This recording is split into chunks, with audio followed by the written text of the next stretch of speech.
Il leva les mains en faisant semblant d'être un prisonnier capturé par l'ennemi. Un soldat ennemi l'aperçut et accourut avec excitation. La seconde suivante, un coup de feu retentit. Le soldat s'effondra sur place. À ce moment, un autre soldat ennemi fit éruption. Il pivota sur lui-même. Soudain, l'homme le prit pour l'un des leurs. Il leva même la main pour le saluer, mais sans hésiter, il pressa à nouveau la détente, éliminant la cible avec précision. Peu après, des troupes ennemies commencèrent à patrouiller dans la zone. Un soldat remarqua une paire de longues jambes dépassant sous un grand arbre. Il s'approcha, mais avant qu'il ne puisse réagir, il fut assommé d'un seul coup.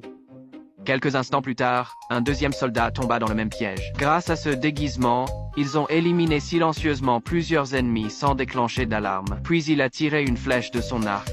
La flèche a frappé une sentinelle. Le garde a chancelé, comme s'il était ivre. Un officier a pris cela pour de l'ivresse et lui a même offert une gourde. Ce n'est que lorsque le sang a commencé à couler qu'il a réalisé que quelque chose n'allait pas. À ce moment-là, une deuxième flèche est arrivée.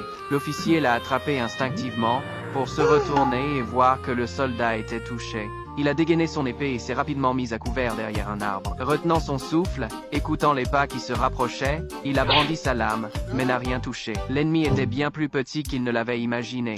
Entendant à nouveau des pas, il s'est précipité derrière l'arbre. Deux soldats ennemis passèrent à côté. Il tira sur le coup. Ils tombèrent instantanément.